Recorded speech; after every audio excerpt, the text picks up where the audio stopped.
Well, welcome everybody here and on Zoom. We'll do the same as always. Actually, I think I'm gonna.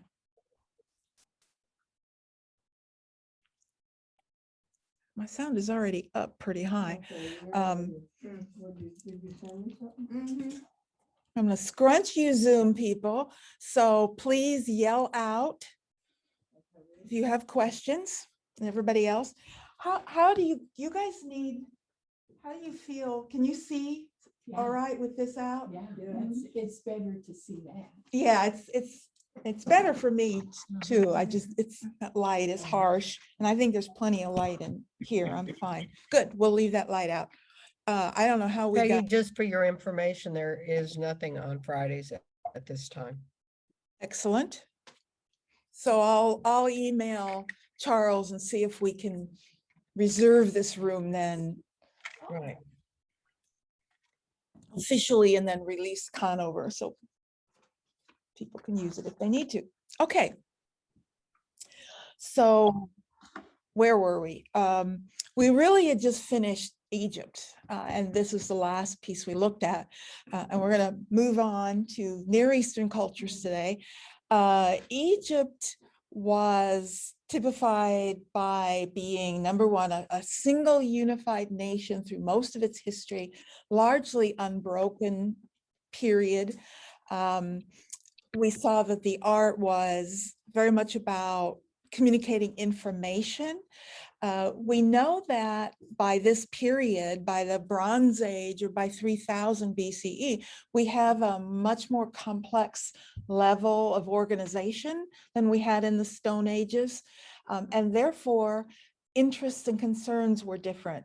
Much of Egyptian art, as we saw, was about hierarchies, your position in society, who's important, who's not important. That seems to be in all early civilizations, that's one of the most important distinctions, is that we see now that cultures reached a much more complex level of organization. And that means there are people at different status levels. It seems to be a very human thing to want to understand where you fit within a hierarchy of society, because you see it around the world, and it becomes more important. The more complex the level of civilization, the more important distinguishing those hierarchies can be.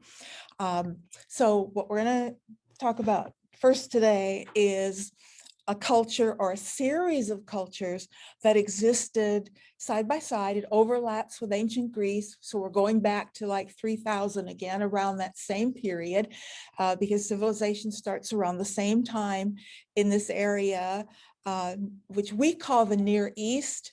The Near East is what we refer to the ancient Middle East. Today we call it the Middle East, but when we're talking about the ancient world, we call it the Near East, but it's the same area, the same place.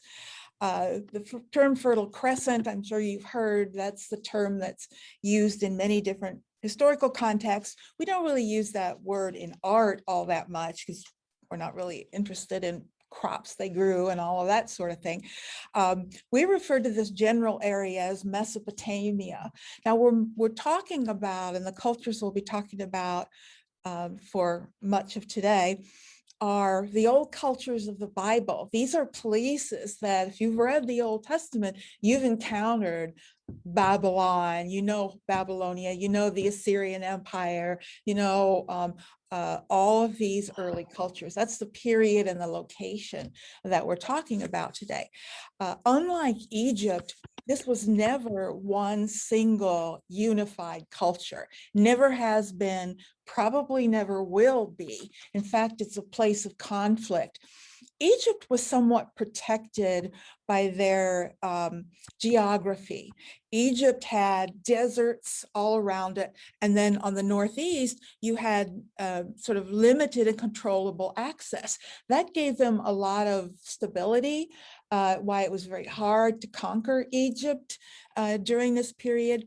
This this Mesopotamian area is not protected by anything. In fact, it's a major crossroads of people moving east, west, north, south. So you get a lot of movement, a lot of interaction of different people in different cultures. And from the very beginning, it's a series of many, many different groups of people conquering one another, etc. It's a place of conflict. The way societies develop early on is by starting with smaller organizations and moving to larger. So the very earliest we find around like 3000, 2500 BCE or so are city-states. They're individual cities that are politically independent. That's what a city-state is. So small. As time goes on, they begin to unify. And that's when you begin to have like an empire, which is sort of multiple cultures run by the same individual. So we're starting small. On this map, it's very early. Mesopotamia is simply the Greek name. Much of the language of the ancient world comes to us from Greece. So Mesopotamia simply means in Greek, between the rivers. Potamos is river, meso is between. They're usually referring to this area between the Tigris and the Euphrates rivers.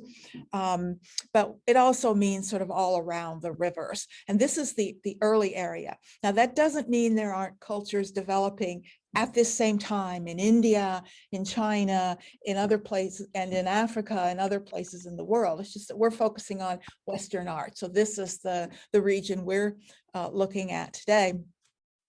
So they start small and grow larger. Individual city-states, particularly in this area called Sumer down here in the south, or Eridu, Lagash, Uruk, we're going to look at sites, some of those sites. They were politically independent. The cities were politically independent from one another, but at the same time, it is a shared culture. So we talk about Sumerian culture. They shared a language, they shared a culture, but each city is still politically independent. And each city really had its own god. You know, each city had one particular god that was the focus of that city, as we're going to see. Hierarchies are going to develop here really early, and we're going to see that in the architecture and other ways. This is a part of the world like Egypt that goes through this Neolithic or Old Stone Age, or New Stone Age, I should say, around 9,000 down to around 3,000 when this new complexity begins. One of the earliest things we have from this area are small figures like this. Now, I think the largest ones are about 30 inches high. So, you know, they're not huge and they get much smaller. And there are many, many of them, male and female figures both. This group was found under a temple. Buried under the floor of a temple. We refer to them as votive statues. A votive figure, votive implies that it's a gift to a god. And these would have been objects that would have been given to the temple by individuals. Now, by this time, remember, we have specialization.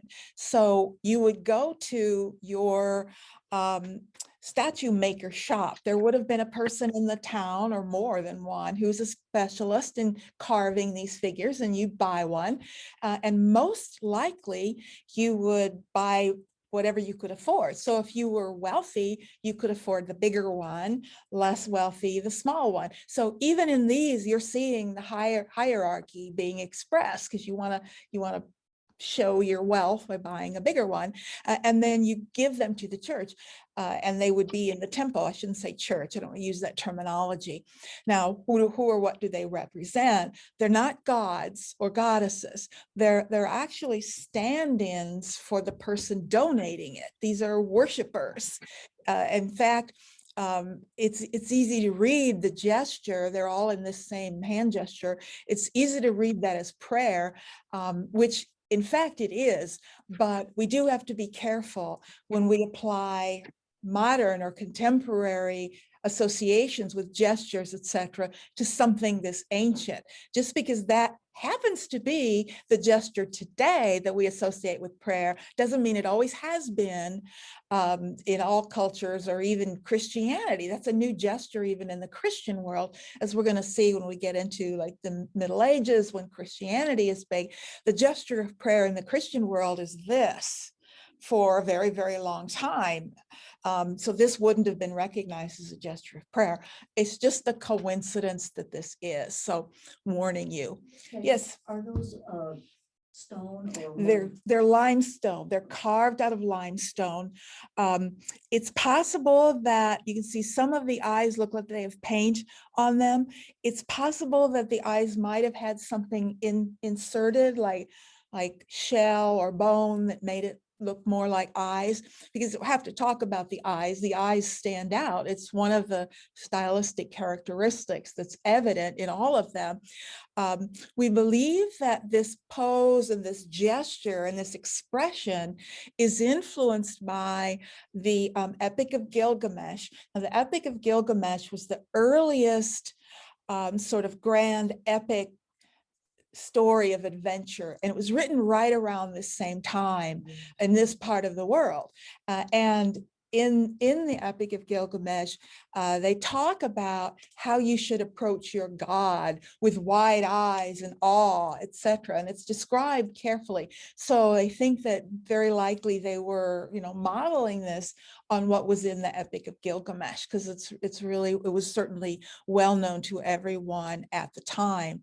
So in addition to the staring eyes, which becomes a kind of symbol of awe and reverence, this, how do you stand before your God, in awe? That's basically it. But also things like the beards on the men, that sort of stylized beard. We're going to see variations of that running all through Near Eastern art for a couple thousand years. So there are stylistic qualities here that are, establishing a format. It's really quite different from Egyptian art. Egyptian sculpture we saw was, I don't think I put one in, was always in what was called the closed style. So the figures were attached to the stone. You didn't see any open space between the legs or between the arms. It was sort of really solid. Right away here, there's a difference. These are cut out, they're open.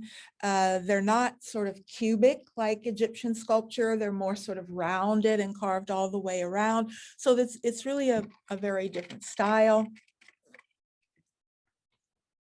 And we do have one in the Nelson Gallery. It's just a head, so it very likely is broken off of what would have been a full figure. It's small, it's tiny, but this is the context of this piece. So if you're, at the Nelson and going through that ancient section, you can see this little figure, and this is where it comes from.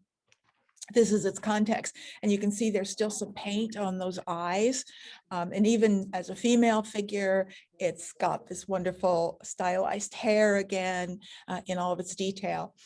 This sort of almost decorative quality of the details is a characteristic of Near Eastern art. And again, I'll remind you of that when we see more of it later. So these are our earliest sort of forms that we're familiar with. There is one very, very famous piece that was found in Ur, in a burial in Ur, which is in Sumeria. It was found in what's known as the king's grave. Again, notice it's in quotes because we don't know whose grave it was, but it was the grandest one there. So logic says it was, if not a king, a really important person, and a lot of precious materials there. This tradition that we're going to see around the world, actually, of burying people with precious things will continue until the Christian era. We'll talk about that when we get there. The Christians put a stop to that completely. Because in the Christian world, you're supposed to leave all your money to the church. You're not supposed to bury it with you. one difference in the timing. Now this lyre, a lyre is a musical instrument, and this would have originally had strings on it, almost like a harp. I'll show you in another image in a minute, but that's what a lyre is. It was a musical instrument that probably would have been used in the ceremonies at the time of the burial of the king. You know, it would have been played and all that, and then just left in his tomb and buried with him. Now, almost everything you see there is a reconstruction. The only thing that is original is this plate right here with the images on it. And we're going to look at that in just a second in more detail. Everything else here has been reconstructed. It's obviously wood, and it's obviously in way too good a shape for wood that's been buried for, you know, 4,000, 5,000 years, and everything else about it. But this is what it originally looked like. And we know that because there's an image of it on the front. Yes. It's a musical, it's a string instrument. It's a stringed instrument. It's like a harp. Where are the strings? They're gone. They're gone now, but I'll show you an image. There's a picture of it right here. There's a picture of a harp very much like this on the front of it. So we can see, you see it's 5 foot 5 inches high. So it's, you know, what you think of as a harp. So I want to look at this front panel, the images on the front panel, because actually right here is a donkey playing this lyre, and you see the bull's head here. So the harps would have, the probably sort of like gut more than wire, probably not metal, would have been attached at the base and then strung up to the top. So they're like a harp. So it's interesting as an image. First of all, it's divided into 4 registers, and remember, that just means 4 parts. And I want to look at them from the bottom up. Look at the bottom one first in detail, and then we'll move up and look at the others. Now, at the very bottom, we have our scorpion man, as he's known. Now, this does directly come from the Epic of Gilgamesh, because there is a scorpion man in that story. One of the things we see in a lot of ancient writing, or so-called histories or other sort of ancient accounts of people traveling, there's a lot of early Greek accounts like this, people who go out and travel in the world, you know, far away from where they live, and they come back with these stories of people in other parts that are really bizarre, like stories of people with 2 heads or people with, you know, long tails. I mean, you find this all through ancient literature, and it's clearly just, you know, fear of, you know, it's all just fantasy. But, you know, people believed him at the time, and the idea of a scorpion man tribe, you know, or a group of people that were half scorpions and half people out there, you know, what's on the other side of the mountain? Well, it's a bunch of people that are half scorpions. It's Yeah. the way we think of people from outer space now. Okay, right. It's the other. You know, we're pretty sure we know there aren't any scorpion people. It's a very good analogy. Pretty sure there aren't any on this planet, but, you know, out there, there's probably scorpion people. We're going to be so upset when they all look just like us, or that would be really depressing. Yeah, it's the other, and you got to go a long way to leave the planet, or else, you know, underwater, there's still sci-fi stories of undiscovered people that live under the earth or deep in the oceans. I mean, that's where you got to go now. But that's our scorpion man. The other thing we see all through here are animals, you know, animals behaving like people. And it reminds me of like cartoons and things today where you have animals that are behaving like people. And in this case, the whole scene, all the scenes seem to be related to the actual burial, the ceremony or ritual of this king. And so clearly it's fantasy, because they know goats or whatever didn't walk around and bring cups, but it's simply a way of telling this story. And there's a wonderful sort of fanciful way of thinking about it. The next level up is where we get the donkey. He's identified as a donkey, a bear, and a fox, although it's sometimes hard to identify them. So this is supposed to be a little fox. And here's our lyre. with the strings on it now, and the bull's head. And again, it's a festival, it's a party, it's a feast. So the animals have all come to enjoy the feast. Now this is all inlaid. It's uses bitumen and also niello inlay and lapis. These are sort of semi-precious materials. Lapis is a semi-precious stone from Afghanistan. So this is all metal, but inlaid with different colors. This is the animals bringing, the feast. There's been a slaughter of animals, and now they're bringing them to the feast. So this is this is identified as a hyena and a lion bringing food to the feast. And this wonderful, very early, it looks like an amphora even. The shape is interesting because it's very, very early to have this shape. But the most interesting scene is the one at the very top, where we get a man with now two what we call fantastic animals, one on each side. Now, the idea of a fantastic animal is a term we use for any sort of chimera or animal that's created by mixing two other animals, like the scorpion man would have been a fantastic animal. It doesn't exist, but the parts of it do exist. They just in parts exist with different animals, and we've just pieced them together. That idea in art originates in the Near East. And it's important to know that this is the part of the world where it originates, because we use this knowledge to see where the Near East comes into contact with other peoples. Because when they begin interacting with other peoples, then you see other people's beginning to use fantastic animals. So art is a way of seeing who's trading with who's interacting with who, and we'll talk about that a little bit later, because we're going to see when fantastic animals appear elsewhere. So first of all, bulls. Bulls are reserved here for a very special scene, symbolic scene. Bulls are often associated with power and strength. Bulls and lions are the two animals more than anything that are associated with kings because of their strength, because of their power. Now, what we're looking at is, it's a very strange image in some ways with these strange faces. We're assuming this is symbolizing the king. And these two figures on either side are seen as guardian figures, or figures that symbolize the king and his power and strength. And the way he has his arms around them, I think, is significant. That's not a casual gesture. That would be to communicate information. Remember, this ancient art, like Egypt, is not trying to show you what something looked like. It's trying to give you information to help you understand what is happening here. And we're going to come back to this particular form maybe 1,000 years later even, and see more about this idea of a bull with a man's head. As can everybody turn their mute? Hello, everybody. Everybody on Zoom. By the restrooms. Hello, everybody on Zoom. Yeah. Okay, I'll put that.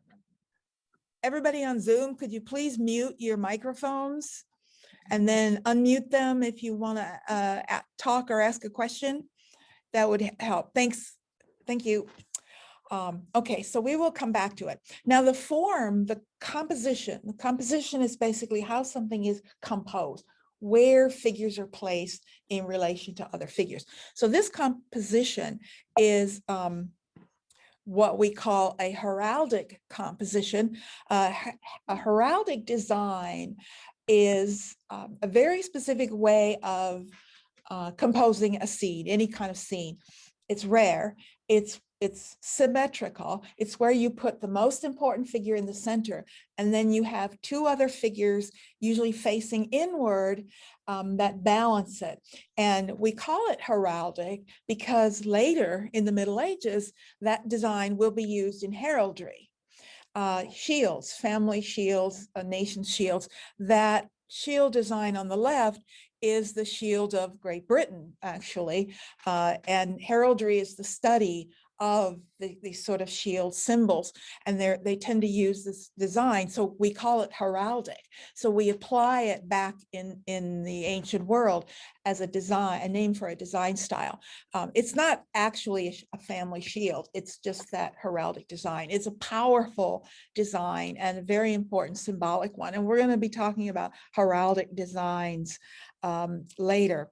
So this figure sets an early pattern for a type of imagery. We're going to see that again momentarily.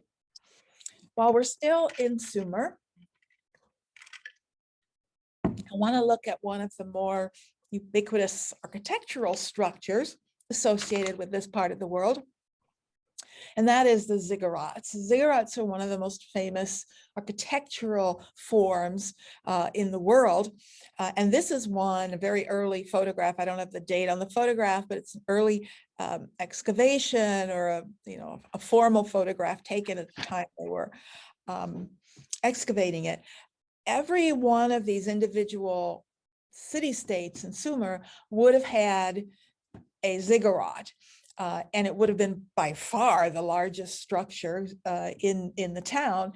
And they were very important and very symbolic. It's hard to tell what you're looking at here, but what you're looking at is a big, huge, solid mound pounded down and compressed of earth or mud. And then it has mud brick all around it, creating outer walls. It's considered architecture, but there is no internal to it. There's no inner chambers. It's a big solid mound, but it's easier to see when we just look at these reconstructed images. Now we can see what it would have looked like originally. It's basically three platforms. You can see the similarity to like the pyramids in Egypt, because I mentioned last time, the earliest pyramids in Egypt were stepped pyramids, where you have these sort of steps going up. The later ones, they closed in the sides to what we think of as a pyramid today. So this is built very much like the Egyptian pyramids. It's just that the terraces or platforms are left because they're very important. That's where everything takes place here. So these are mounds. Now, what took place in a ziggurat or on a ziggurat, it depends what level you're on. The largest terrace is the lowest one, of course. This lowest level right here is the largest space. Now, this is the area that was open to anyone in the city could go up to that level. It was where a lot of business was done, city business was done. This part of the world is a place for firsts. So many things we have in our Western culture began here. This is the first place you have writing,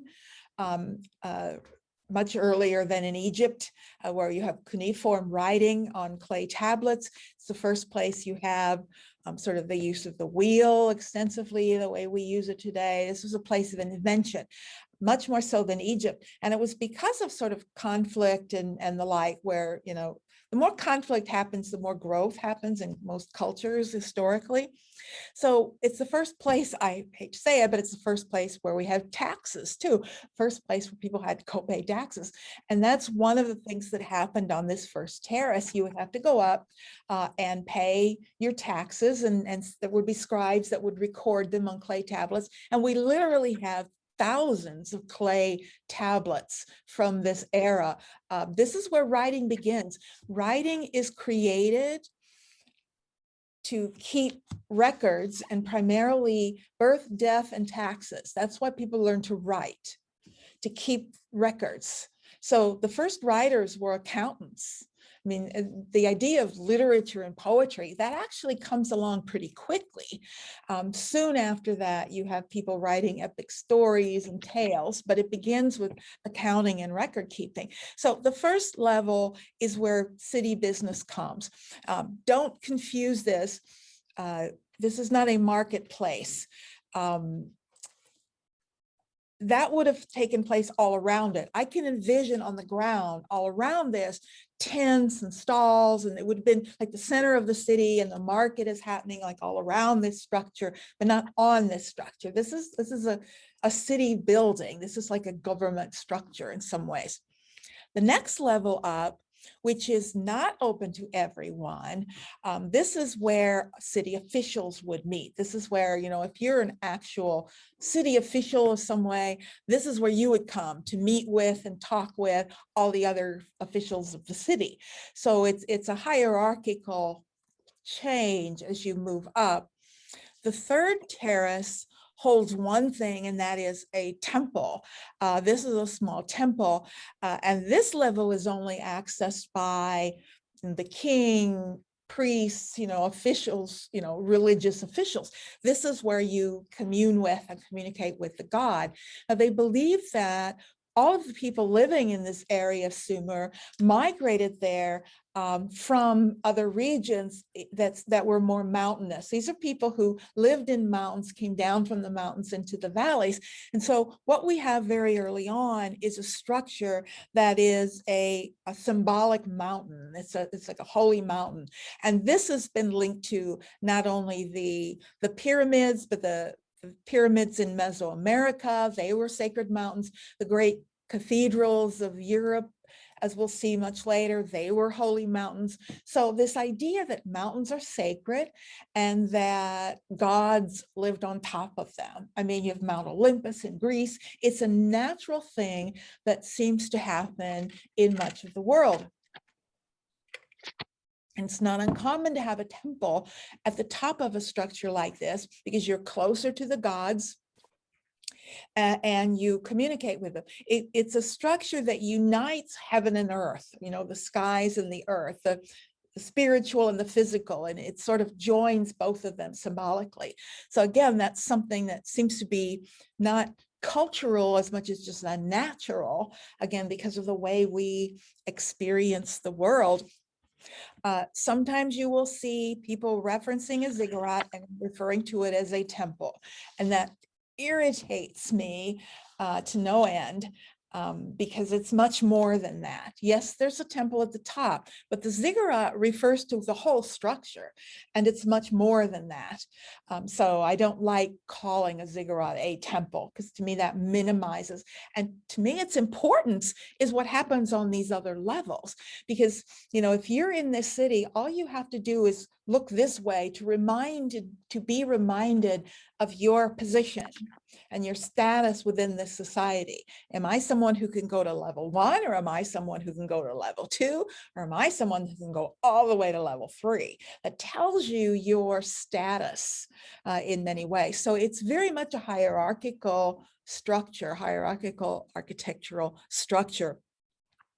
It is an awful lot of work to go to for this. So, I mean, you can do these things just flat on the ground. You don't have to spend the amount of time and labor and therefore money to build something like this, to do these things, which makes you think about what these things must have meant in the culture. That must have been very important, that they were very proud of the fact that they're structured like this and that they have these facilities. So you can see why these are the pride of the city. The so-called Hanging Gardens of Babylon were a ziggurat and a structure very much like this. So we do see them running through the Near East, and they would have been used for a very long time. Most of the ones we know about were built early, but these would have been used for, you know, like 1,000 years or so. They're quite well built and very, very important. We know that there was, in excavation, they found that there were areas of rebuilding that date to the 6th century BCE. So they were still using it in the 6th century and doing repairs. So it would have been constantly repaired over time. So that tells you how important these were for a very, very long time. So each city-state, then the temple would have been for their god, or whatever particular name they gave their most prominent god at that time.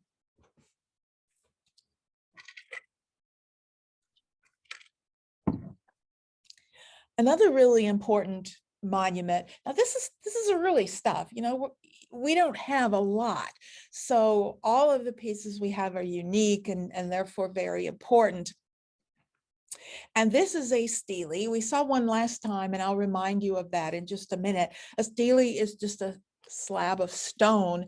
The most common types of steles in the ancient world, there are two types. One is a victory stele, which has scenes on it that commemorate some sort of battle or some sort of important victory. The second type, which comes along a little later, is what's called a funerary stele. And this would have been used to have scenes of, a person or something from a person's life that would mark their burial. It's a forerunner of the tombstone. They're basically ancient tombstones. So those are the two functions, but this is a victory stele. It was made when it's considered Akkadian art. This is the Akkadians were as I said, an early Semitic people from the north. They're sometimes called the Old Assyrian Empire. The Assyrians are another group of people. This is a part of the world where these people are in charge, and then these people swoop in and they run it for a while, and then people over here run it, and then down here they become powerful again, so they come back and run it for a while. That's the history of this part of the world. It's just constant different cultures, and I'm not even going to attempt to cover them all or whatever. It doesn't really matter. The art is still very much just Near Eastern art. So the Akkadians were in charge for about 1,000 years. And the Akkadians were very feared. They were a fierce military people. They were quite terrifying. And this is from the period of sort of, I think, the second ruler, Naram Sin. And it was with the Akkadians, with his father, that the idea of being a divine rule by divine declaration appears. Nowhere in the Near East were rulers considered divine other than in the Akkad. Akkadians begin this idea of being divine. Of course, in Egypt, we know that the king considered himself to be a living god, but not in the Near East. It's a foreign concept there, except for here, and Naram Sin certainly did. This mask you see on the right is bronze. Now we're in the Bronze Age now, so that bronze mask of an Akkadian ruler, we don't know who that's supposed to be exactly, but there are many of those, and I wanted to show it to you because it's a development in that stylized beard. We saw that sort of crude beard on those votive figures. This one's much more ornate, much more detailed, all these little forms. The beard seems to have been very, very important in the culture. It was a symbol of power, having this beautiful ornate beard. Whether the beards were really, groomed to be that ornate, I don't know. Whether it's just something for art, that's there for information to communicate how important he is. That's hard to know because we don't have photographs, we don't have anyone telling us. So, and beards don't last, so, we'll never know what their beards actually look like. But I imagine even if they didn't go to quite this extreme, I'm sure they were very, very proud of them and groomed them very, very nicely. So it's a symbol of power. So let's talk about this particular stele of Naram Sin. Now, what we've got, first of all, this is 6'6" high. This is big. It's in the Louvre. It will tower over you. So it's a large form, and it's a narrative. It's one of the first real narratives that we've seen. A narrative is when you tell a story, right? And it's not just communicating information. It is communicating, but it's not just. It's showing you a story unfolding in time. A narrative will have a beginning, a middle, and an end. It's an actual story. And this is a story of his defeat of the tribe of people from the Zagros Mountains. We know who they were. They are known as the Lulubi peoples. And it's a story of their defeat. And we see his men climbing the mountain. up to the top, there are three, they had three sun gods, and you see there were three suns. It's broken, it's chipped off, but there was a third sun right here. So again, the gods at the top of the mountain. So they're climbing up the mountain. Now, one of the first things that strikes us is, of course, Naram Sin here is bigger than everybody else, which we shouldn't be surprised about. We saw it in Egypt, it's hierarchical scale where the important person is bigger. So what we have is a single continuous scene, not little vignettes, but a single continuous scene, and very, very dynamic. In other words, there's a lot of movement here. And the reason we read this as movement is because of the dominance of diagonal lines. We'll talk about this more in art, but diagonal lines always create a sense of movement. Horizontal lines do not, vertical lines do not. Diagonal lines create a sense of movement. And so because this is dominated by those diagonals here, you feel like they're moving up the mountain. They're creating a very interesting sense of movement. Now let's look at Naram Sin. First of all, not all, most of the figures are in that composite view that we saw in Egypt. In other words, from the waist up, he's frontal. From the waist down, we're seeing profile. And the head is profile. Can't really see an eye to tell whether it's frontal or not. However, it's not as rigid and fixed as Egyptian art. You know, one arm is bending, one leg is, you know, he's stepping up on a rock. It's based on that Egyptian view of figure, but it's a bit looser. And other figures, we see some enemies here that are in different positions, fallen enemies that are begging not to be killed. We see a figure here that's sort of falling off, and there's a lot of dynamic movement there. You're seeing his shoulder from the side. This guy with his arm bent, you're seeing that shoulder from the side. It's still awkward, but nonetheless, not quite as rigid as Egyptian.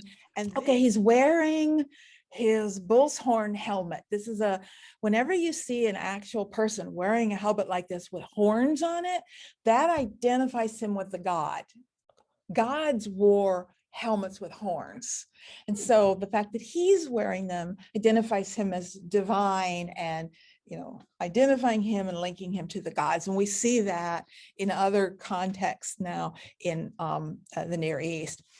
Well, there's the detail of that. I wanted to compare this to the palette of Narmer we looked at last time in Egypt, because the way to really understand art and different cultures is to see them in comparison to one another.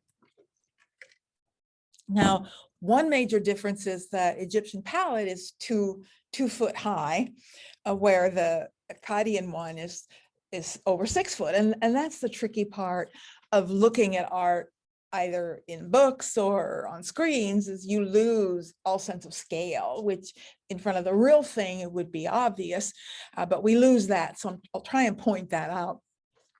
Now, they are both victory steles because they both commemorate victories. Remember, the Egyptian one commemorated Narmer's unification of Upper and Lower Egypt and the beginning of really the Egyptian dynastic system. But Egyptians are telling the story in a much less narrative fashion. They're little vignettes that are isolated and separated from one another with little like ground lines, and they're very much just a still, focused, sort of unmoving image. You know, there's nothing dynamic in Egyptian art, except for little animals or unimportant people. But important people like a king, he's not going to have any movement to him at all. So it's not a single unified scene, and it's not dynamic in any way. We still see the important symbolism of a helmet, because remember, on one side he's wearing one helmet, on the other side he's wearing a different helmet, and symbolizes the unification of Egypt. But this is filled with more obvious symbols. In both of them, we get symbols of a god. This is Hathor up here, and up here the three suns. This is symbolic of the unification. It's a big symbol just chunked in there, which has nothing to do with what a battle would have looked like.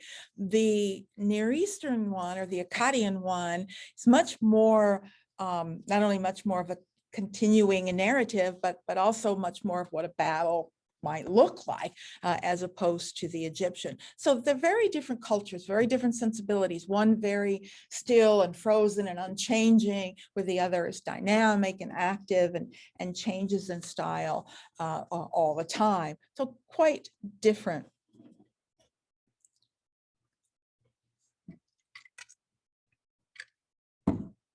I think the first real empire in this part of the world, now we're jumping down to 1400 BCE. So we're jumping way down. This is like 1,000 years after those early pieces we saw. And by this time, a group of people came into the area, and their capital was at Ashur, and they conquered a number of different people. They conquered the Hittites, who were in southern Turkey, the Medes, the Scythians, the Neo-Babylonians. There was a Babylonian empire very early on, like 3000, and then now there's another Neo-Babylonian empire later, and that's who they conquer. They even briefly, well, actually, you'll often read that the Hittites conquer Egypt briefly, but it's really the Hittites as ruled by the Assyrians. And of course, this is where the name Syria today comes from, the Assyrians. Their capital was called Ashur, which is where we get the name Assyria, and the root word for it. But this is really the first true empire in the West. Difference between a kingdom and an empire. An empire is a combination of many different disconnected cultures, often speaking different languages. Kingdom is a unified culture, a single kingdom, all speaking the same language, all one culture. But when you're conquering many cultures, now we've moved up to the level of empire. And so this is really the first true empire. In fact, the modern day Iraqis identify themselves with the Assyrian Empire, Assyrians, and see themselves as descendants of the Assyrians. And the Assyrians are going to, I'm not going to look at a lot of art, but there's sort of one form that I want to look at, one art form that's associated with the Assyrians. It's their interpretation of things we've seen before. And that is these guardian figures. They're building great citadels now, big cities. This is an emperor. He's going to have huge palaces. And one of the things that the citadels have in Assyria are these so-called lamassu, or guardian figures that are fantastic animals. A lamassu is a combination of three animals, and we'll look at them like at a different angle so you can see it a little better in a moment. The one above at the top, which is Hittite, which predates the Assyrians, they had it. That's just a lion gate. Those are two lions carved on these stones. They're not sitting in front of those stones. They're really carved out of this stone, and they're guardian figures on either side of an entranceway. So that's sort of the beginning. When the Assyrians come along, they, instead of just carving lions, they're creating these fantastic animals, which are, in this case, it's a body of a bull, the head of a man, and the wings of an eagle, which you can't see here, but we'll look at it from the side in a minute and you'll see those wings. Sometimes, however, it's a body of a lion instead of a bull. So it'll either be the body of a lion or the body of a bull, head of a man always, and then the wings of an eagle on the side. Now, the only way to tell which of those animals it is to look at the hooves, because the way they're carved, the bull and the lion look identical. The only difference is these are clearly hooves, so this is meant to be a bull. And we'll look at one that's a lion and you'll see the paw. That's how you tell the difference. But other than that, they're the same. The beard now is much more ornate. It's not just the beard, but it's the hair on the body, and we'll see it from the side. It continues very, very ornate, very delicate design, beautiful design. You see the scale here, and there's a man standing here. These are protective figures. These are guardians. These are meant to be frightening figures. You don't walk through here if you have anything, evil on your mind, because these creatures are meant to be very, very threatening. Yes, Peg? Are we walking into a space? Yeah, or- this is an odd scene. I don't know why it looks like this, but they're openings. They're usually the gateway to a palace courtyard with the palace behind. It's a gateway. Forms like this are the origin of, we still do this, right? The lions at the Chicago Art Institute are famous. The idea of putting two lions, or today we use lions usually, on either side of an entranceway. It goes back to the ancient Near East, where forms like this were everywhere. You see them in museums all the time. The Chicago Art Institute has one. Typically, the entranceway into the exhibit of ancient art, you'll have to pass two of these to get in, right? One on either side. You get a feel for them. Here is one found as late as 725. So they were still made quite late, but it's a good example. Now this one, there's two different ones clearly. This one is a lion. Now you can see the lion's claws, but the body looks just like the body of the bull. The very delicate ornate beard. Now you can see the eagle's wings that are carved on the side. Technically, we could call this relief sculpture because it's not really in the round. It's carved from this wall here that it's attached to. It's just very deep relief carving. The face is associated with the ruling king. It's meant to identify, not be a portrait of him, but it symbolizes the rule of the king. And therefore he's wearing a helmet, whether it's a simple one like this or a more ornate one like this. You can see these are meant to be horns that are curling up and around, linking him to the gods, linking him to something more immortal. I love the detail here we see in the beard. And you can also see this incredible sort of delicate, almost lace-like carving of all of these feathers that are all over the side of the body, and more hair down here. Now, what strikes you as odd about this image? It's probably a stupid question because it's pretty odd in a number of different ways. Well, because he has the body of an animal, the head of a man, and the wings of an eagle, you might not be thrown by the fact that he has 5 legs. 1, 2, 3, 4, 5. This is what they all have.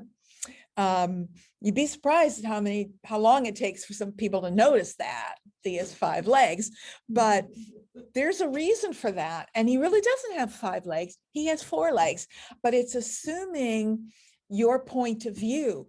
Now, if you were far away and looking straight on, you would just see these 2 legs. But if you were next to it, looking at it from the side, you would just see these 4 legs. The problem is they didn't conceive of someone standing where we are, which is at a 3/4 view, because in the 3/4 view, you see all 5 of them. Now it's meant to look like, okay, I'm walking up and he's just standing there, so I don't need to be too scared. But as I'm passing through, I look over and he's starting to move.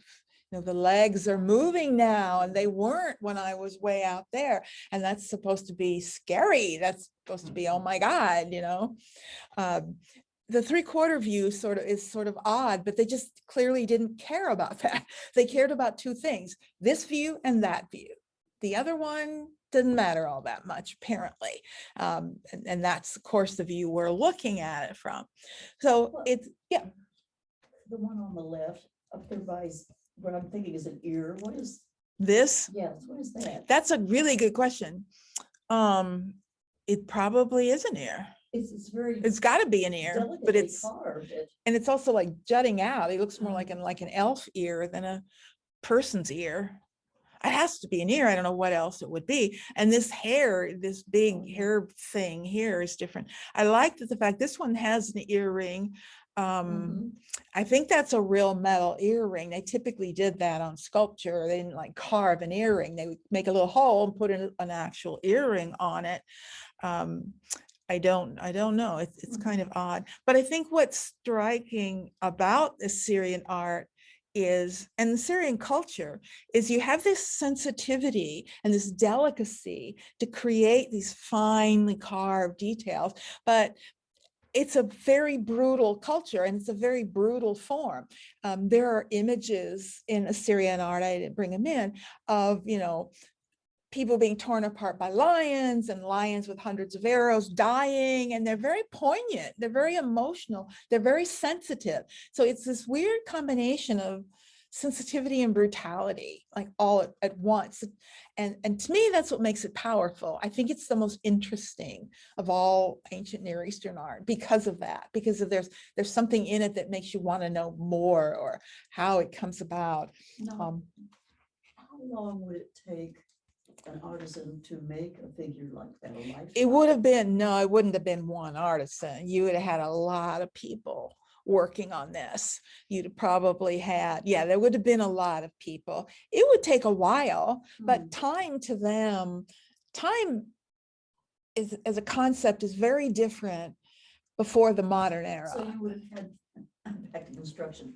So we have had kind of a blueprint, and you would have had all these different. Okay, pieces? first of all, you can see it's probably been carved very much like the Egyptians carved. As you can see, it's on like a rectangular block. It would have been so probably somebody started from this way, somebody started from that way, and then they rounded the corner. I mean, it's a very block-like sensibility. As you can see, it's almost like comes to a point right here on this corner. This front is very flat and this side is very flat. So it would have been probably a drawing on this flat side and a drawing on that flat side. And then you worked back and then met in the middle at the corner and rounded it a bit. And undoubtedly, it's a good size. So you could have had somebody working up here, somebody working over here, somebody working down here, and you wouldn't have been in each other's way. Plus, like I said, time didn't quite matter. Time in the modern era, it's another whole story. Time in the modern era is linked to money in a way a little differently from how it was pre-modern era, especially in the ancient world. They didn't care if it took 20 years. You were making this thing as a tribute to King X. And it could be any king too. The thing is, their life expectancy was. but you don't have to remake it. It's not like the pyramid where a specific person is buried in it. This is just the king. So one king dies, another one comes along, doesn't matter. This still symbolizes the head, the king. Okay. So it's a little different from like the pyramids where I better get this done before this guy dies, Well, whatever. that's my thing, Right. is those Yeah. guys. This Okay. is a little bit different because it's not a portrait. It's just kingness, the sense of the king, whoever that would happen to be. So we didn't have to change it when another king comes along. But they are powerful when you see one. Their scale is, and the stone, it's like, again, like Egyptian in the sense that stone carries these associations of power, etc. So it really is kind of high relief. In the last great kingdom of the Near East is the biggest of all, of course, the great Persian Empire. And now we're jumping way down. In fact, we're going to come back and talk about the Persians when we look at Greek art later, because the Persians and the Greeks are going to come into conflict with one another. So we're down to, Greek period. At this point, Athens, these are powerful city-states over here in Greece. So it's overlapping. It's important that you remember when we look at art, we have to look at it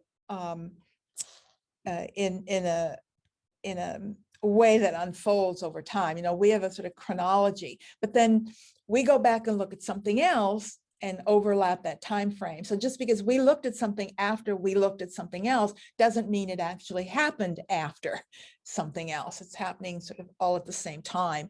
So the Persians come along. Now, Persians are an Indo-European empire that's coming down from the northeast, and they are ethnically very different from the Assyrians. In fact, the Assyrians, as I said, Iraq identifies with the Assyrians, and so Arabs today identify with the Assyrians. Persians, Iran is Persian. They're not Arab at all, and they're a very different ethnic group of people. So modern day Iranians identify with Persians. In fact, it was called Persia until, I don't know when the name was changed, in the 20th century. It was somewhere in the 20th century, Iran became Iran. It was still Persia until then. And in fact, the last ruling dynasty, the Achaemenid dynasty, the last Shah of Iran, who left office in like 1970, I think, he claimed to be in the same dynasty as the founding dynasty of Cyrus the Great. There's only one dynasty. Now, I don't know if that's true or not, but that's what they claim to be the same unbroken dynasty. And their capital was in a city they called Parsa, which is where the word Persian comes from. But the Greeks called it Persepolis, which means the city of Parsa. Is Persepolis, the city of Parsa. So again, we have Greek names. We tend to call it Persepolis, or I do because I was trained in the Greek view of the world. And at its height, they controlled a vast area all the way to Turkey. This is where they come into conflict with Greece. Around 500 or so, they're going to attempt. There are Greek colonies all along this coast that they're in conflict with, and they attempt to cross the various Aegean islands, and there's a conflict in the mainland of Greece, and they're stopped by the Greeks, as we'll talk about in some detail in just a little bit when we get to the Greeks. They do manage to control Egypt, and they will control Egypt for quite a long time, and Egypt will later fall to, this is when 330 is when much of this falls to Alexander the Great and the Macedonian Greeks. So that's when this will all end, around 330. They will move as far east as the Indus River in India, and they will have an impact on Indian art, as will the Greeks. Alexander will conquer virtually all of this area. He won't go this far north. Alexander's armies do not get north, this area, they'll never reach, but they will reach all of this. So that will be the end of the Persian Empire. Of course, in Persepolis, the capital, there are going to be major monuments, and the most important and most famous is the Great Palace of Darius and Xerxes. Darius is the second king.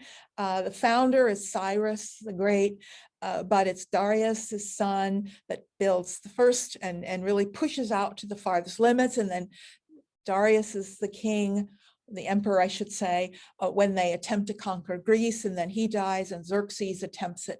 So this part of the palace is older, that's under Darius, and then Xerxes extends it like this. It's all post and lintel architecture.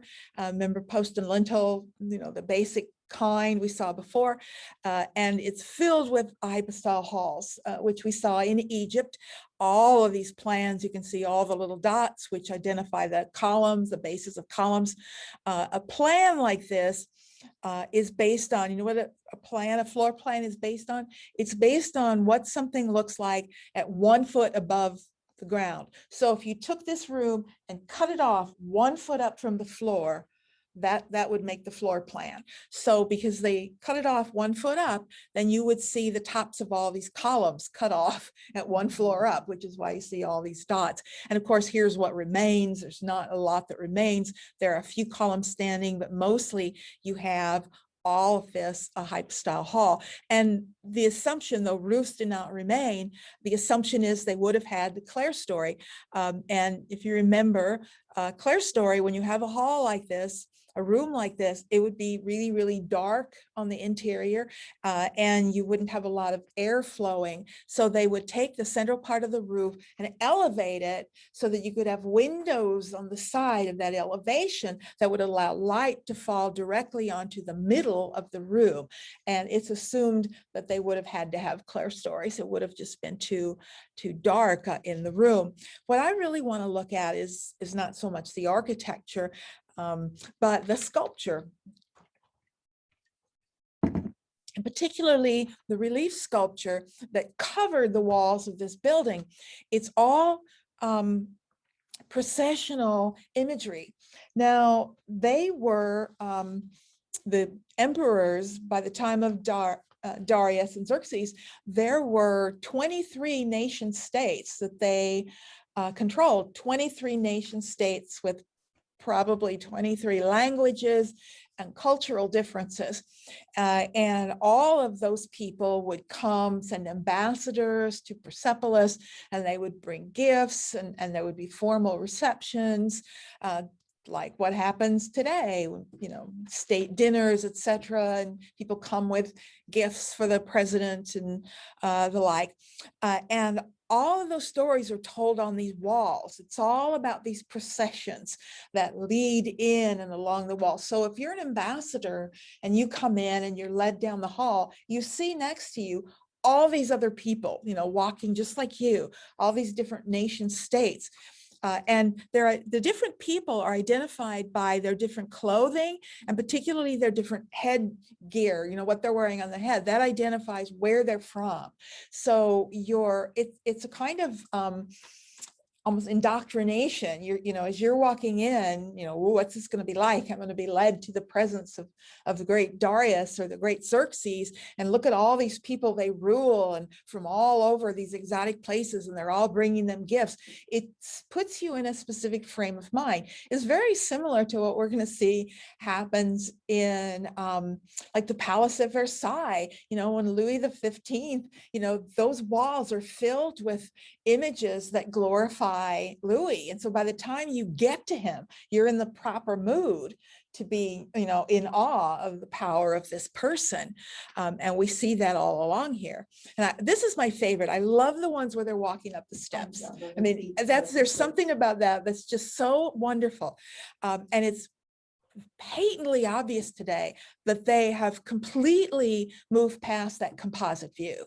You do not see that at all. You're seeing these people directly from the side, you know, in motion, walking up the steps. It gives you a sense of the scale of the figures too. I'm not sure how big those steps are. So they're possibly life size or possibly a little under life size. It's kind of hard to tell, but they're all moving up the steps toward the throne room. And what you get at the end is this scene, you know, everything leads you. So at the end, you get this great sculpture of Darius and Xerxes receiving tribute. And this is Darius seated and his son Xerxes behind him, who will be the emperor after him. Other important officials, still the beards, you know, the same. It's now 1,000 years after the Lamassu, 1,500 years after some other things. And now these are ambassadors who are bowing, bringing gifts, and there's still hierarchical scale. It's not as extremely obvious, but it's there when you really think about it. If Darius stood up, he would be much, much taller than his son, who is much, much taller than the other officials, who are much taller than other minor figures. Yeah. Is this a place we can visit? Is Persepolis? still I there? don't know what our relationship with her. I know there were periods, there was a lot of excavation going on in Persepolis. I know there were long decades where people, you know, when our relationship to Iran was bad and then everybody had to leave. I don't know where we are right now with Iran, whether excavations are still happening. If, you know, it's all political. If the politics allow people in, there's plenty of work. But this much obviously has been excavated. Well, it didn't need to be excavated. It's always been there. I mean, it wasn't buried. Oh, It's just a ruin that was always there. oh, But there are people doing work, excavating lower into it, etc. But most of this stuff on that's, just on view, laying on the ground, people have always known there. What we typically find is that most cultures don't have as much respect for their ruins as other people outside their culture do. Typically, it takes others coming in. To them, it's just a bunch of old ruins, and sometimes it's embarrassing because they might want to look modern and up to date, and they're embarrassed by these old ruins, where others come in and the great archaeologists in the world are the British and the Germans. Early work is all done by British and Germans, but I know there are a lot of Americans everywhere now too, but they got into it a little bit late. So that leads us right up to the similarities and differences. So to me, this really marks sort of the culmination of the Near Eastern style, because at this point on, Near East is, yes. Excuse me.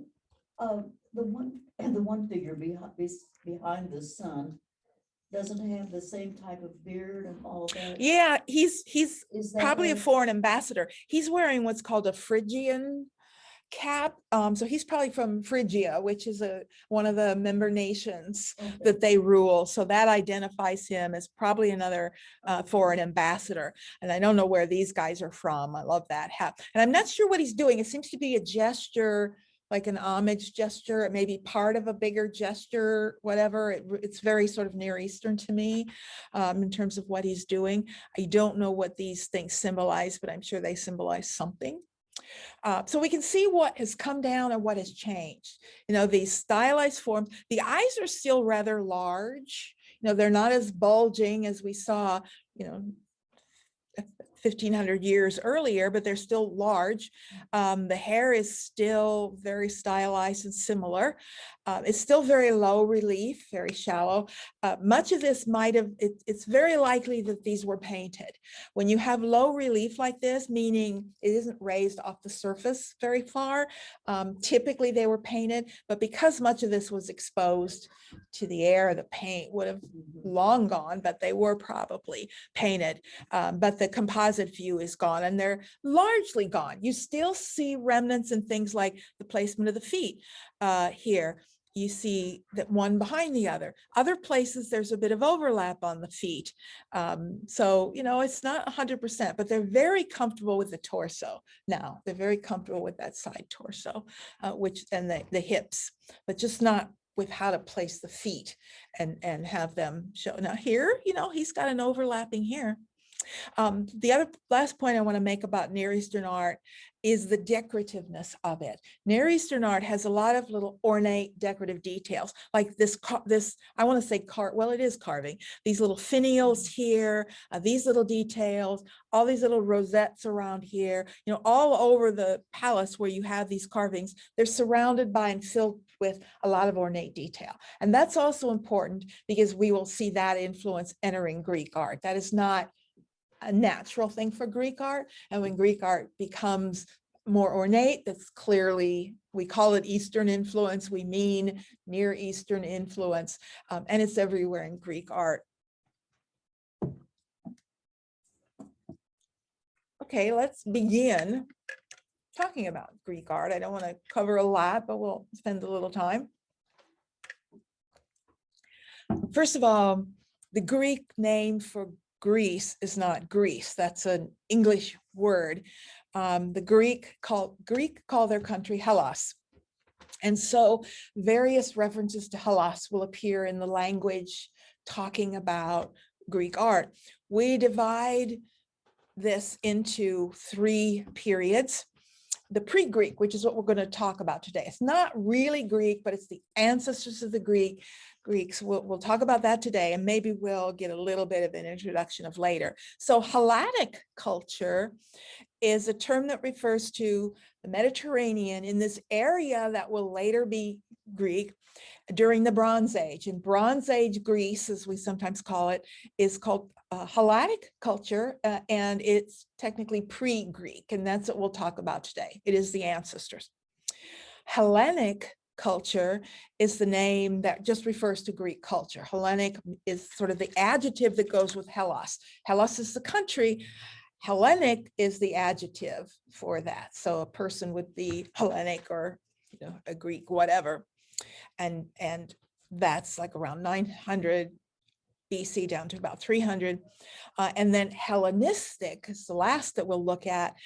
Istic, when you have istic on the end of a word, it means like. So like if something is simple, and this word's misused all the time, another pet peeve of mine, is the word simplistic. Simplistic does not mean simple. Simplistic is actually a negative term. If you say something simplistic, you're being simplistic about this. You're doing it wrong. It means you're treating it as if it were simple, but it's really not. So people will say something is simplistic when they mean it's simple, and it's not the same. Pet peeve, I file that away. Same with Hellenistic, means like Greek or as if it were Greek, but it's not purely Greek. Hellenistic art is a mixed style. It's Greek mixed with a bunch of other things. So it's Hellenistic, it's sort of like Greek. The only pure Greek art here is the Hellenic. Hellenic Greece is what we consider pure Greek. And that's sort of how we're going to break it down. But we're going to talk first about the Bronze Age. Overlapping now with Egypt and the Near East, we have two cultures I want to look at. And what's so interesting about these two cultures is that 150 years ago, and this makes me feel really old because I can remember it was only 100 years ago. Now it's 100. The population keeps changing too. Yeah. It's like somebody at the grocery store said they're getting weaker because they can remember when they could carry a bag, when they could carry a $75 bag of groceries, and now they can't. So now it's 150 years ago when we find out these existed. Now that's not true of, we've always known, everybody's always known ancient Egypt. We might not have known anything about it, but it's not a culture that disappeared from consciousness. Neither did Mesopotamia and the Near East. We've always known roughly about those cultures throughout all of history. But these people, we literally did not know they existed at all until they were discovered. And the story of their discovery is really important. It's important to me, and it's interesting to me because I come from archaeology. My undergraduate degree is in classical archaeology. So the way an archaeologist thinks and works is still very much affecting how I still look at art and think about art as an archaeologist. Now, what's this got to do with archaeology? It's got to do with two people. First one, German archaeologist named Heinrich Schliemann, and the second one is a British archaeologist named Sir Arthur Evans. And we'll talk about him in a moment. Heinrich Schliemann is famous in archaeology and Greek studies for positive things and negative things. First of all, any archaeologist in the 19th century is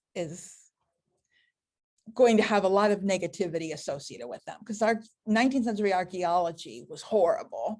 They destroyed cultures, they looted sites. 19th century archaeology was nothing like it is today. So he's got all that stigma to deal with. But he did one really, really interesting thing that helped us find these cultures. One of the, what he started out doing was he had read the text, he was very familiar with the writings of Homer. He's a classicist, so he studied mythology, studied all the ancient writings, and he was very familiar with the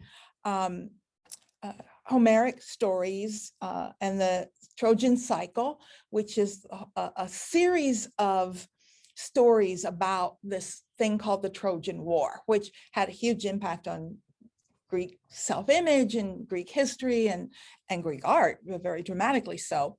And one of the places that story is told is in the Iliad, which is this Homer's Iliad, which tells the story of the last year of the Trojan War. Now, there are other historical stories and the like that tell other parts of the story of the Trojan War, but the most famous one is Homer's Iliad.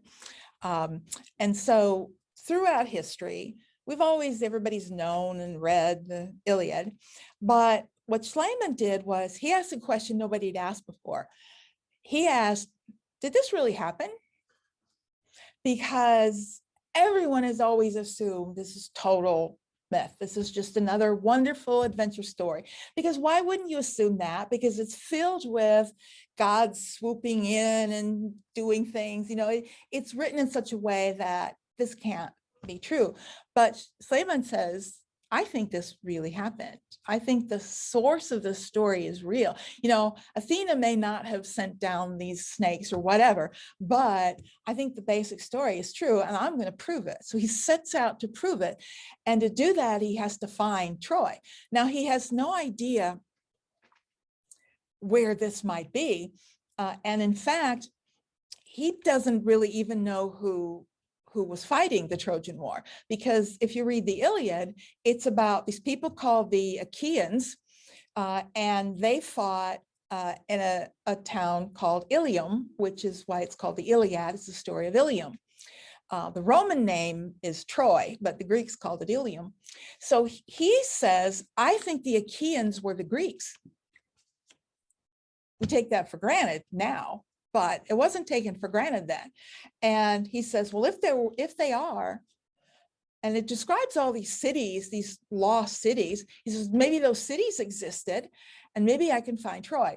So he sat down with the Iliad, and if you've read the Iliad, it can get very, very descriptive and repetitive. I mean, it's a brilliant text. The reason it's filled with a lot of repetition is because the Iliad was part of oral tradition. The Iliad was not written down for a very long time. So the language is written in such a way that you can memorize it, because it has huge passages that are repeated wholly over and over again in different parts of it. And one of the parts that's very, very descriptive is a story of one group of ships that sailed to Ilium, and it describes exactly how they got there. It describes what direction they sailed, for how long, etc. He said, well, if I make certain assumptions that they're sailing from the east coast of Greece, and I follow these directions, it should lead me to Ilium or Troy. So he does it. He gets out and he follows these directions, and he gets to this spot in Western Turkey. And he finds a huge mound, which is what archaeologists look for anyway. And he digs this trench way down there, and he finds like layers and layers and layers of city. And he starts excavating, and he declares he's found Troy. Now, it turns out the Troy layer he decided was really ancient Troy was the wrong layer, but he was in the right place. And later archaeologists found, the correct layer, and lo and behold, it's true. Now, that opens up all sorts of doors. First of all, what he does in all of this stuff is what they all did. He looted it. I mean, it was filled with jewels and gold. And there are photographs of his wife just dripping in jewelry, etc. And, they just go in like as if they've got, some sort of big, heavy equipment, and just start shoveling, and they just destroy everything is the problem, because they're really treasure hunters. Basically is what they really are. So this is important. So he says, well, if Troy exists, then I want to find the city of Agamemnon, who was one of the great Greek heroes. So, oops, sorry, that's me. Let me shut this off. That's spam, I can tell. So he goes looking on the mainland for the city of Agamemnon, and he finds the city of Agamemnon. Before we leave this map, I want to point out another location here on the island of Crete that we're going to talk about in just a little bit. That's a different culture. In fact, here it's Mycenaean culture, and then the Minoan culture is second. The Minoans are actually older, but they're found later. They're discovered much later, so I want to look at them a little later. There's a site here on the mainland of Greece that he finds, Now, when I say he discovers it, that's really not true. I mean, all the people that lived all around it knew there were ruins there, but actually for a long time, they thought there were medieval ruins. They thought this was an old medieval city. And it's Suleiman who discovers this site. He names it Mycenae. Now, Mycenae in the Iliad is the city of King Agamemnon. We have no idea if this was the city of King Agamemnon, if this was Mycenae, but that's what he named it, and that's what we call it. So understand, we're labeling these things based on the text. So it's called Agamemnon. No, the king was Agamemnon. Oh, Yes, sorry, the right. city of sorry, I didn't clarify that. Agamemnon is the king. He's a Okay, great Greek hero. okay, yeah, And his city was Mycenae. okay. And so Schliemann names this culture the Mycenaeans. We have no idea what the culture was called, but we call them the Mycenaean culture, and it is a clear, distinct culture we can recognize now. We know this site is the right date, and it's a magnificent city that did have a king. There were royal burials. It may very well be the Mycenae, and the burial may be of Agamemnon, but we don't know. But it is the right period. It would be Mycenaean if that's what they actually called themselves. So again, we just don't know. Yeah. Said a typo error in 1973. 19 discovered in 1873. Shall we all acknowledge I can't type? Thank you. Yes. I just know he died before. Right. That's 1873. And at the time, even in the Iliad, it was called the City of Gold, and they did find a vast amount of gold here. So that's one thing. So this is what he finds in ruins. And this is what we get when we do a reconstruction drawing of the site. It's a citadel, and you can see there's some of the wall left. Citadel of Mycenae at its height, which would have been around 1250 BCE. Now, what that means is it's not the city, it's the citadel within the city. So there would have been outside the walls the rest of the city. I mean, where everybody lived, and most of the city is outside the walls. The citadel is a protected area where, government is, business, elite people can live there. And it's a place where at times of danger, if they're being invaded, everyone can rush inside the walls and be protected. We know it's a militaristic culture. You can recognize a militaristic culture in a second, because cultures that are not militaristic don't need walls like that. They just don't need protective walls. Clearly they needed them, and they're massive walls. There's a huge passageway. As you can see, there's literally a road. It's like the Great Wall of China, except this is all hollow under here. You can walk along the battlements, but there are passageways all through within there. So what they did was they stored arms inside the walls, and it was also a place where you could actually go and hide inside those walls for further protection if the wall were breached. But it's pretty darn hard to breach these walls. The basic architecture, as you can see, is actually fairly simple. Rectangular buildings, it's called the megaron, and these are simple rectangular structures. They're symmetrical entranceways, very minimal. Now, they might have been elaborately, there is evidence that they were elaborately decorated inside, but the architecture was simple. There was nothing complex about the architecture. This is really the foundation. This is, these are the ancestors of the Greeks. They're going to be another people move down into the area later, a few hundred years later, to merge with the Mycenaeans, who will become the Greeks. But the architecture is clearly related. This architectural style is the foundation for Greek temples they are based on the Megaron. So the architectural style is clearly rooted in these Mycenaean designs. This tumulus here is filled with shaft graves. These are graves that are dug down into the earth, shafts dug straight down for burial of the elite. This is where like the king's grave was found, other things. When you look at the walls, they're clearly protective. You can see this jagged, I'll show you more of a detail of what this looks like today.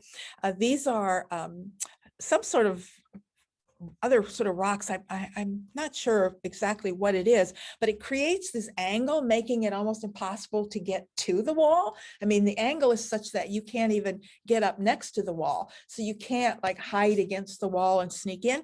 And there's only one major entrance, and that is right here with a very protected gateway with these rooms above it with windows that you could shoot arrows down on anybody. You'd have to go down this long corridor, making it extremely difficult for anyone to get into the chambers at all. And I want to look at that entranceway because here's what it looks like today. This is the main entrance gate. Now, most of it is gone, but you can see the massive walls and the architecture itself, how hard it is to even get to the walls. And this narrow passageway protects it entirely. Now, as we look at it, I want to look at this gateway because this is the very famous Lion Gate at Mycenae. First of all, we refer to this style of architecture as Cyclopean architecture. Cyclopean refers to the massive stones, the massive nature of the stones. And you could see how big these stones are and how difficult it would be.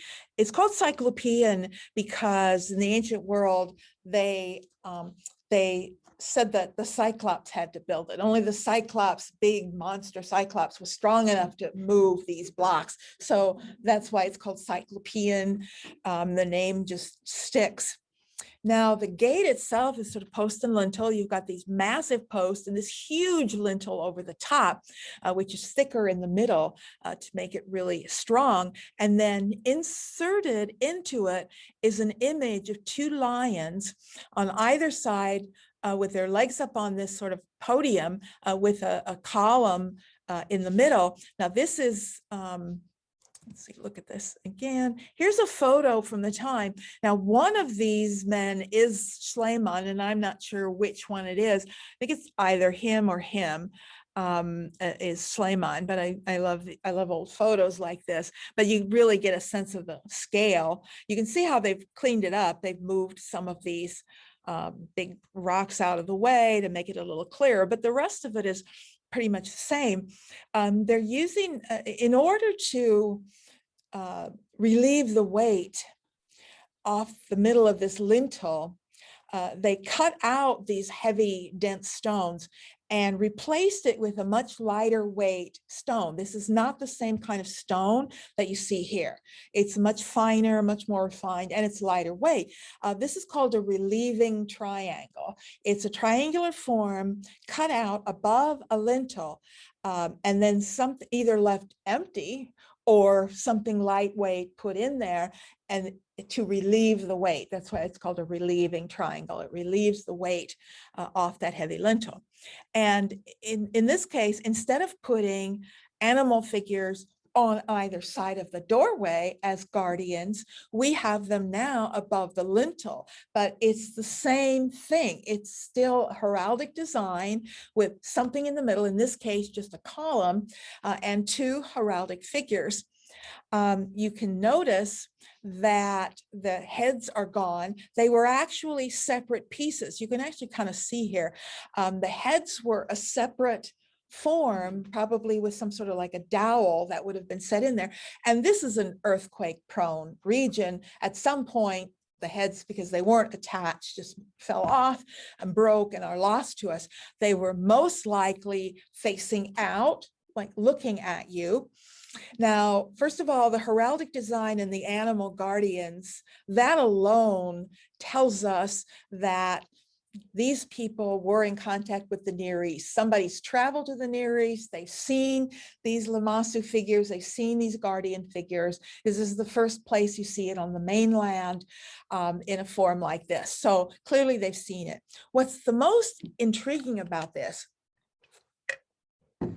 Clearly they're lions, but are they more than lions? Are these fantastic animals? What were those heads? Were they really lions? What if they were men? What if they were the heads of men? That would further link them to the Near East, the Lamassus that had the lion's bodies and the heads of the king. I mean, to me, that's a really important thing. If we knew that, it would tell us more about how the king was considered. Was he considered at the level that, say, in the Near East, they considered a king? Or was he just, or are they just two lions? I mean, it could be either. We don't know. It's possible we could find out. We could come across texts that this is late enough that, and people were traveling. It's possible we could find in a text somewhere where someone's describing. It's not uncommon for travelers to describe. I mean, this would have been a major wonder for anyone traveling at the time. So someday someone may find a text. I see a doctoral dissertation in here. This would be somebody's dissertation. I mean, to find that, it would be incredible. Yeah, that would be great, but we don't know yet. And of course, it's reminiscent, and the form goes all the way back to the Sumerian, on the lyre that we saw. We saw the lions here. We saw the fantastic animals on these two, and this fits in that tradition. We just don't know how much it's in that tradition, but it's definitely there. So yeah, they're in contact with the Near East at this point, trading, travelers, etc. Okay, so Schliemann charges the archaeology world by proving that at least some aspect to this story is actually true. So everybody goes crazy and it's like, wow, what if other things are true? Now they're going to start looking at other things. And he inspires a British archaeologist named Sir Arthur Evans, who is working a little later and who is fascinated with mythology and particularly the story of Theseus and the Minotaur. And he wants to know if this story is true or if there's some foundational truth to it, because it is what we consider a foundational myth. In Greek mythology, there are different kinds of myths. Some are later, come along later, some are very early, and some are what we call foundational. Theseus and the Minotaur is an early myth, and early foundational myths are very important because there's a lot of, we know now that they're very important because there are a lot of clues in there about early civilization. And that's what he wanted to find. Now, that myth tells of the story of a King Minos who was very, very rich. And he set out looking for the city of King Minos, which he finds in Knossos, which is a city on the island of Crete, which is where Minos was supposed to have lived. Again, he found these ruins, and he, we don't know if there was anyone actually named Minos, but that's the name that now we use for it. And the culture we call Minoan. We don't know what they called themselves. We call them Minoan because that the myth is King Minos. And we do know now that there was a very specific culture, not only on Crete, but on many, many of the islands. The Minoan culture was situated throughout the Aegean, Eastern Mediterranean, and the islands. We know the culture is earlier than the Mycenaeans. It dates much earlier. And we don't know exactly how old because much of it was destroyed in a cataclysmic event that destroyed a lot of the Mediterranean islands around 1600 BCE. There was an eruption of a volcano on a Greek island, and it created a massive tidal wave that wiped out like the first generation of this Minoan cultures. So almost everything we have Minoan dates to 1500 or later. It's sort of post eruption. So how much earlier, we're not really sure. We know there were earlier cultures, but when they became Minoan, we're not really sure. So we have a culture, and I will tell you the myth in just a few minutes, but I want to look at this site first. Again, these ruins at Knossos that were well known to everybody else. I mean, just because some European comes in and finds something doesn't mean, I mean, it's like discovering America.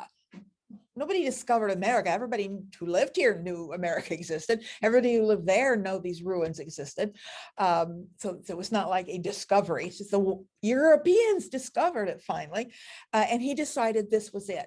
And it's widely accepted that he's absolutely right. There's no question this is the source of that myth, and we'll see why.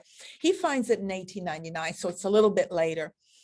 Now, this is what originally it would have looked like. It's from what's called the Second Palace period, which is after 1500.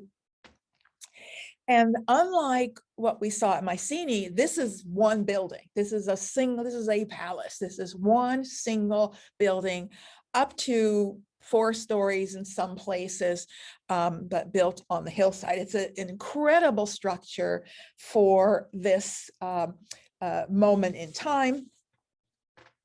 And there are certain forms in it that are identifiable as Minoan that we can recognize on other islands, particularly things like the columns. Minoan columns are unique in the ancient world. They're wider at the top than they are at the bottom, and nobody else did that. None of them are extremely tall. They don't have massive columns. There are columns on every floor, so it's post and lintel. You notice that there are light wells in many of the buildings, etc. Now let's take a look at the plan. It's a very, very complicated plan. It was the palace. It was also the center of life. There are areas for the king and queen's chambers. There are storage areas. This area had massive amphoras in them that stored grain and olive oil for everybody, in the city. There are a lot of different functions. There was a theater associated with it, places for ambassadors to stay. But the design style is entirely different from anything you would find on the mainland, much more complex.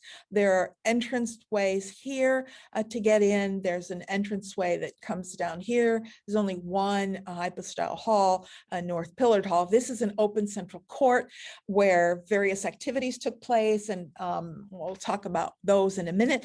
But I want to tell you the story of Theseus and the Minotaur now, because it's important in looking at this and seeing how he connected the two. King Minos was the king of Crete in his palace, and his wife, Pasiphae, and she shows up in a lot of different later art as well. Pasiphae mated with a bull that Zeus sent down to her, and she gave birth to the Minotaur, which is half bull, half man. And the king was very angry and hated the Minotaur. It was a monster. And so he placed it in a building called the Labyrinth.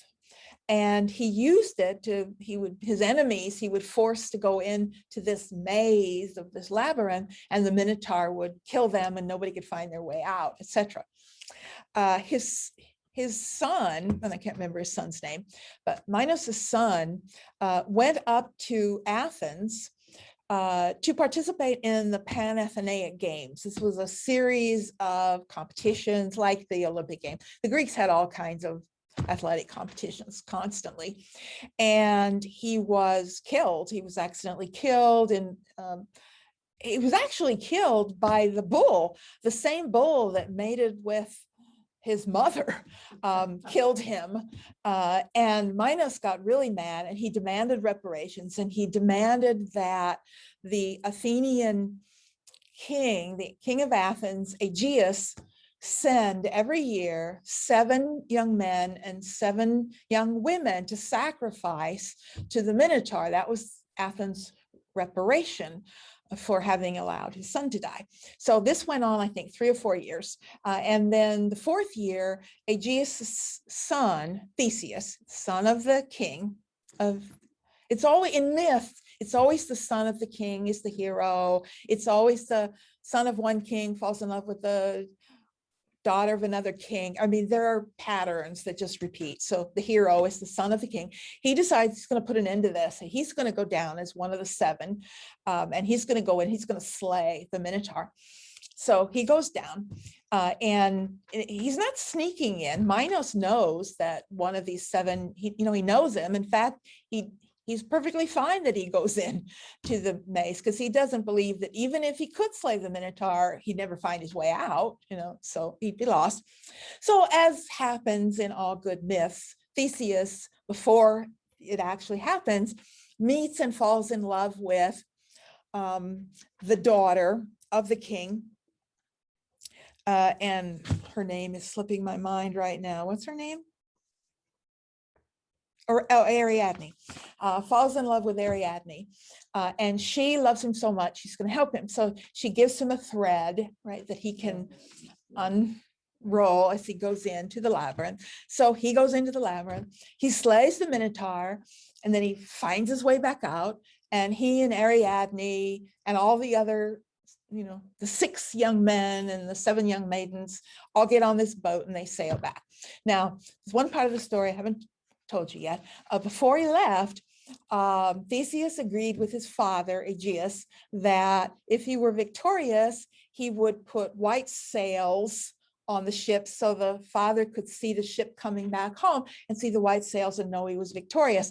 But if he were killed, they would raise the black sails and the father would know that he had failed. So on the way home, they stop on the island of Naxos, one of the Greek islands. They stop on one of the Greek islands of Naxos, and they all get off for a while, and Ariadne gets off. Now, this is where there are 2 different versions of the story. In one version of the story, they all get back on and sail away, and they don't realize that Ariadne was left behind on the island. And Theseus is all upset about it. In the other version of the story, he intentionally dumps her on the island of Naxos and sails north without her. And then she goes on and has a bunch of other adventures, starting with that island and people she meets there. Either way, he's upset and he forgets to put the white flag up. So he sails home with the black flag. His father is out on this cliff top watching and sees the black flag and assumes his son is dead, and he jumps off into the sea, and that is why it is called the Aegean Sea. That's what foundation myths do. They explain why this sea is called this, or why this ocean is called that, or why this city is called that. I mean, they're explaining things. So that's sort of the story, the main story. Theseus, of course, lives on and has other traditions. Personally, I believe he dumped her on Naxos. I don't, and I think most of the myths follow up that was the case, that it wasn't some accident. If it was an accident, he could have gone back and got her. I mean, what's the deal? There was no reason he couldn't have gotten her. I think they tried to clean up, somebody tried to clean up the myth later.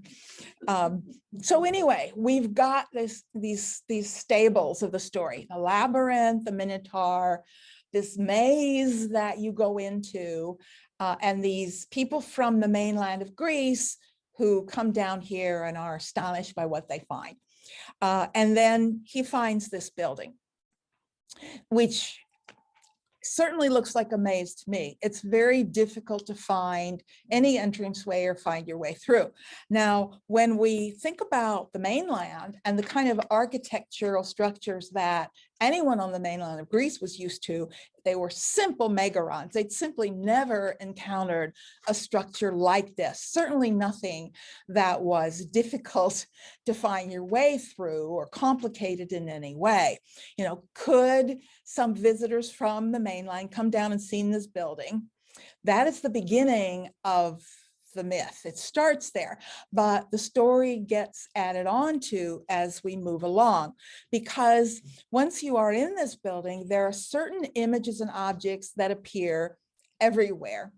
The central courtyard is lined, the walls of it are lined all the way around by these bull's horns symbols. The bull played a very, very important role in Minoan culture.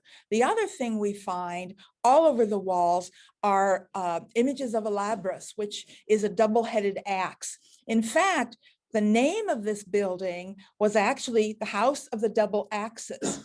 And in Greek, the word for house of the double axe is labyrinth. That's the Greek word. So when a Greek says labyrinth, they don't mean maze. That's a later meaning. That's a later changing of the meaning of the word. They're saying house with a double axis. So is that why we use the word labyrinth today to mean maze? Because of this myth. So now they come down, they find this maze of a building, they go inside and they find images of bulls' horns all over the walls, and stories start to build. Now there's one more element to the story, one more thing they may have witnessed, and if they did, it would explain everything. And that is a practice called bull leaping. The Minoans practiced, it was a ritual, a ceremony, it's part athletics, part religious, called bull leaping. And what you would do, and we know a lot about it, if you want to see bull leaping, go on YouTube, type in bull leaping, and there are idiots doing this all over YouTube. Although they're not doing it exactly the same way. I haven't seen one do it exactly the same way. What you would do is you would stand there, and a bull would run at you, charge at you. You would grab its horns, and then you would do a leap over its back and somersault off the back.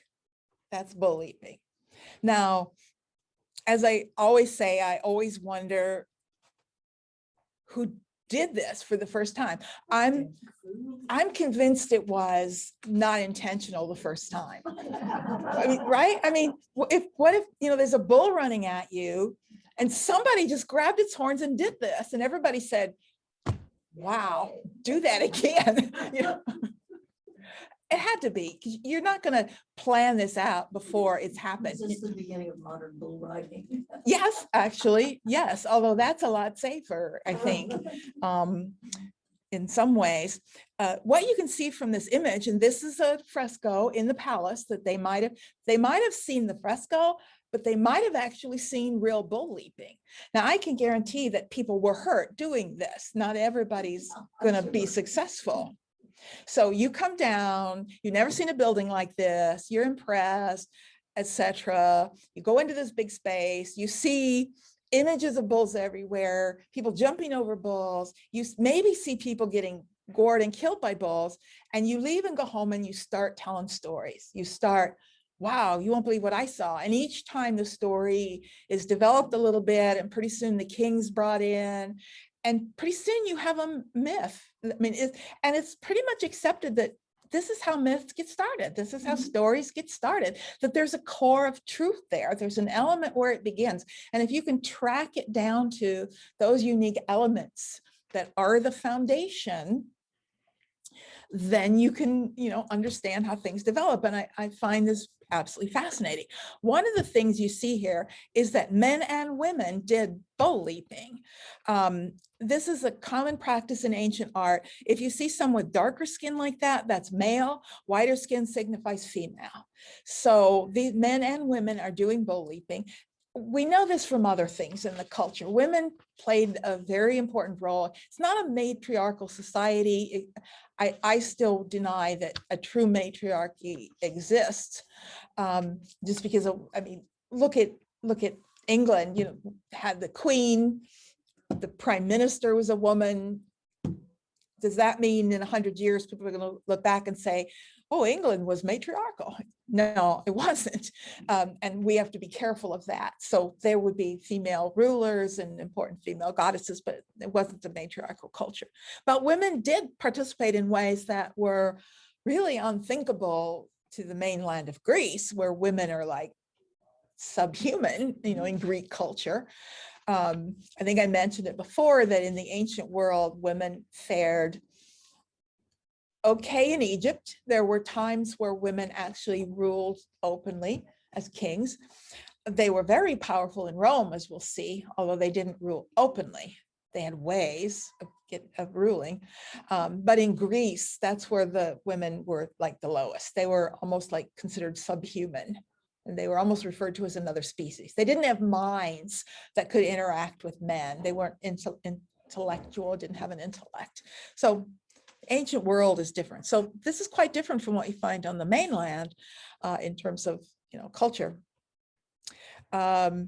And just comparing, I'm just finishing up. In comparison, these two cities, what happens is, Knossos is at its height in 1500, Mycenae is at its height in 1250. And as you might imagine, Mycenae is a militaristic culture, so they do conquer the Minoan culture. You can see the dates when things begin to change. You can see in Minoan palaces where weapons and shields are hung on the wall, where there are signs of a military presence is there. So the Mycenaeans do conquer the Greeks, conquer the Minoans. And what happens then is Greece around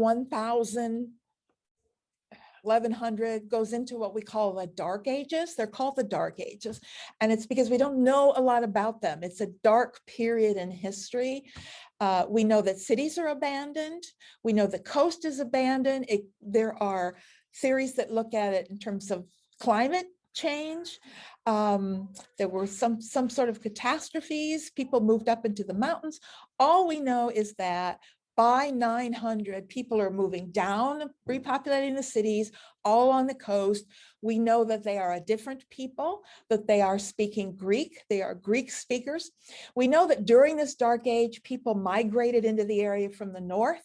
We call them the Dorians. We don't exactly know who the Dorians were, but we know there was what we call the Dorian invasion, that they merged with these Mycenaeans, and that by 900, things are different. And we emerge into the Greek world, the Hellenic world, as opposed to the Helladic. And that's where we'll start next time, actually looking at what we truly call Greek. But Mycenaeans are certainly somewhat their ancestors. Does anybody have any questions now on anything covered this far? I'm sorry, I have to leave. That's okay, we're done. Picking up my grandson. They have pocket doors. If there's no questions, Okay. okay. Great job, Peggy. Thank you. Thank you all. So I'm looking forward to next week. We get to look at the Greeks, and that's where we will begin. So have a good week, everybody.